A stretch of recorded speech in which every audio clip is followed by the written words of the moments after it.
You remember what it was like in school. It was boring. You sat in class, memorized as much as you could, and tried to pass a test at the end. But is that good enough? These days, school can be more interesting and effective by focusing students on work that matters. This is Project-Based Learning Explained. Most adults live in a world of projects. Whether it's a job assignment, home improvement, or planning a wedding, we need to actively solve problems. But unfortunately, schoolwork looks more like this than this. Let's take a look at this project-based world. Meet Claire. She was recently presented with a challenge. Her company, Super Suds, makes soap, and it was up to her to find the most earth-friendly way to produce it in the future. Her boss gave her a budget and a few requirements, and it was up to her to come up with a solution.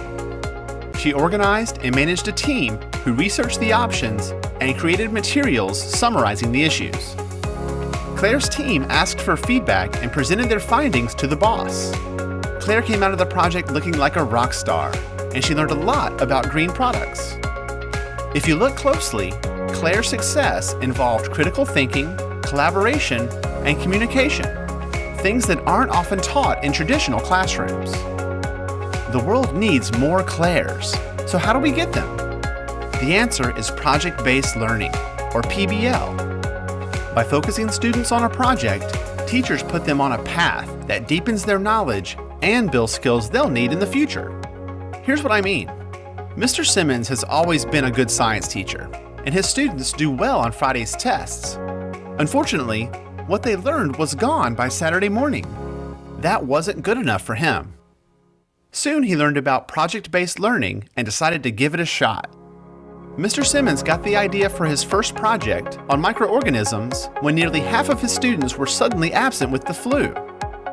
He asked his students why they thought so many of their classmates got sick at the same time.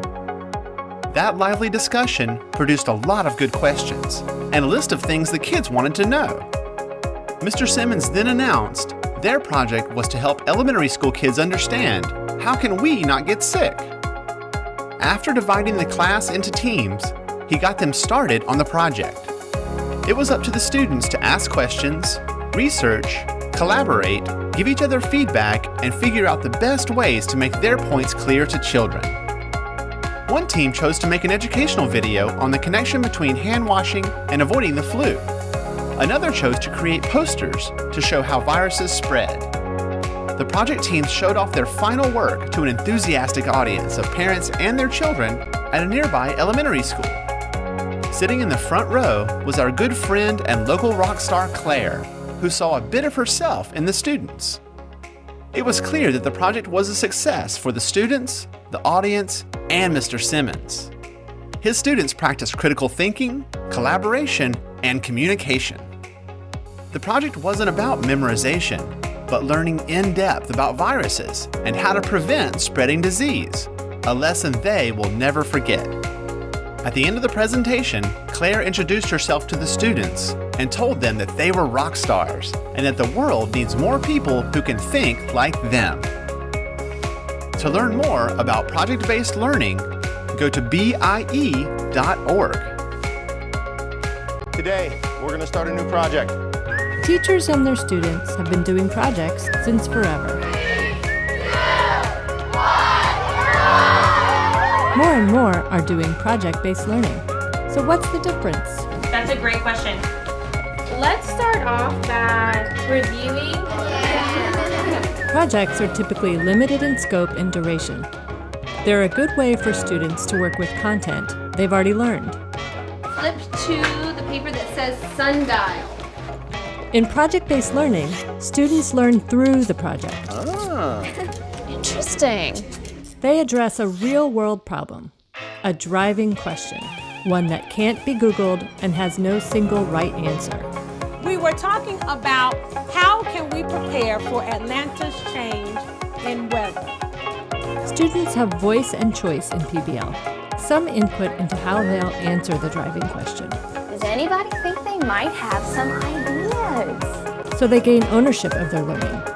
So those questions led to our investigation. They collaborate in a process of sustained inquiry, lasting more than a few days. We've got a whole lot of work to do. They reflect on their learning through discussions, formative assessments, and critiques of their peers' work.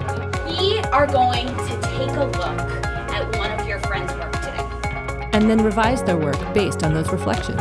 On the sheet. Okay, there we go. We got it. You can high five. The final product is shared with an audience beyond the classroom. Maybe that's professionals in a related field, I appreciated how thoughtfully you responded. or it could be the kids in the class next door.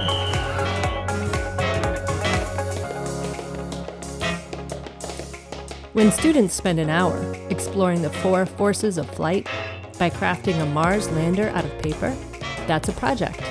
When they spend a month simulating a Mars landing, analyzing the math and physics at work, and discussing their work with real aerospace engineers, And it sounds like you've done a little bit of testing to see if that works. Yeah. that's project-based learning. Capiche? Research shows that rigorous PBL can result in higher engagement and deeper content knowledge. Keep it up, okay? Learn more about project-based learning at edutopia.org.